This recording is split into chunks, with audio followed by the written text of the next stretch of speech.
So the design of this space features 3 distinct spaces. What we're standing in right now is the waiting room or the lobby area, which will hold up our double doors. We have 2 windows in here also. We've had those in a nice slit form.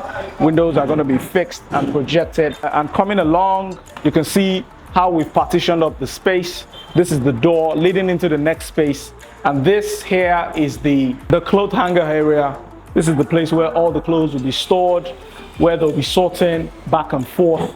Lovely, nice cloth racks will be here also. And moving in to the last space, you can see our other partition over here, which will also carry or feature another door into the office area right here. And you can see it's a nice, decent size office, and basically shows you how you can utilize your shipping container as best as possible. What we have here are spaces that adjoin a hallway, so you have a really nice flow in and out of the shipping container. When building a shipping container, one of the things that we look at, and we're having to use a particular style of doors, we look at how the doors will swing. So this space is about, let's say about 40% of the size of the entire shipping container. The next space is another 40%, while you have 20% making up the last part of the shipping container, which is the office. So what do we do once we're moving, starting from the door at the back, the door that leads in, we make sure those doors only swing out. We don't want to swing any doors into the shipping container to reduce the space. And also here where we have internal doors, how do we do this? We basically try and also swing the doors into areas where there will be less of a bother. Normally in a place like this, I would have used a band door, so something that really slides. That will help you maximize the space as best as possible. But if that's not going to be an option and you really need to use a proper hinge door that swings, then we will swing the doors into the walls of the shipping container to keep them out of the way and ensure that you utilize the space as best as possible. And speaking of doors, here are some of the doors that we utilize in some of our builds. For our internal doors, we use HDF doors with a lovely, nice chrome design that just brings out the space and makes the space look really, really nice. For our door in front, we're gonna have a nice swing glass door like earlier mentioned, and our windows are gonna be a mixture of fixed and projected fixtures to allow for airflow within the shipping container. On the bottom of the shipping container, we're also going to be doing some cleaning up work. So basically, we've landed the shipping container on the precast plinths that we made, and we are going to fill up what's going on the bottom. So fill up from post to post so that we have a nice clean foundation around. We're also going to finish that up and tile it so that it matches up with what's going on in the body.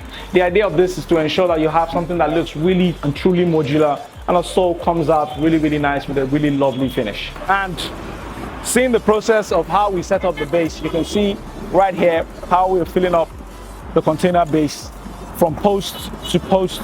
Basically, doing this helps you save a lot of money when building a shipping container space. You don't need to build a raft foundation, but it all depends on what you're building. For a single container build like this, you just need to ensure that you're supporting a 40-foot container at 6 points and a 20-foot container at 4 points so that you can save on the materials utilized to build it.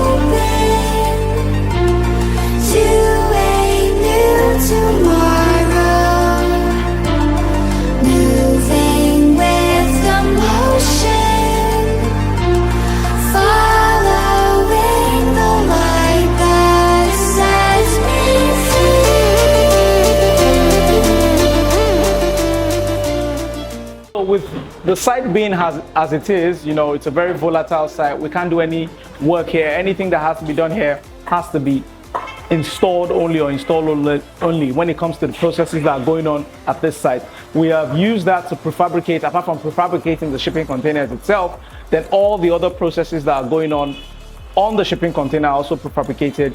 Another example of this is the cladding that's going on, as you can see on the outside. The cladding process has also been prefabricated so that we don't come to the site and start to, you know, mess around with their processes. We have also prefabricated and cut up all our cladding into into sheets that we just bring into the site and install. Now, how do we do this?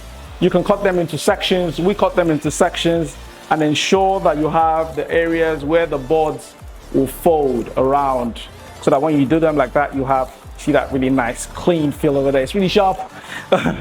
Really nice clean feel over there. You can see how it works. So you see, they route them in one area over here and then you route them again so that you have an area where it will fold, and then you can just bolt this on directly to the shipping container. Cladding is an essential part of building a shipping container space. We suggest cladding every shipping container build that you have. Apart from the fact that it adds beautification to the unit, it also helps to insulate the container. As you can see, the sun's up now, we have the sun behind us, but by the time the sun comes overhead, then you would have a direct beam of sunlight hitting the shipping container on the body. This heats up the metal, and in turn, even if you've insulated on the side or on the inside, it in turn transfers that heat and reduces your insulation just by that little. So you want to ensure that everything you're doing within the shipping container helps the other process. So we try our best to clad all our units, and that's what we're doing here. You can see the cladders going on. You can see the cladding is going on right at the back over there, and they are putting them on in those sections that, like I told you, all parts of this have been measured and prefabricated, and all we're doing is just making our installations. Now, many people would never say this. I don't think anyone has shown you this. This is basically what the cross section is between a shipping container. Cross section meaning these are the frames that will carry up all our windows. The shipping container lies just behind this. This is the frame for the cladding. This in here is the insulation and the boards. So basically, building with a shipping container is basically a sandwich. You want a strong structure, which is the shipping container, and then you want to add a sandwich to it. What you have on the outside here gives you insulation. What you have on the inside here gives you insulation, and that is like the best top rated insulation you can go for when you have it double cladded. So basically, our boards will come around here and protect the shipping container on this side, and on the inside you have the insulation, which has already been laid, and then the POP boards adding to an extra level of insulation. On the outside also, the boards, apart from the insulation, they also give you beautification. On the inside, the boards, which are the POP, also give you beautification. Now, these are some of the things that we look at when building or when designing our shipping container spaces.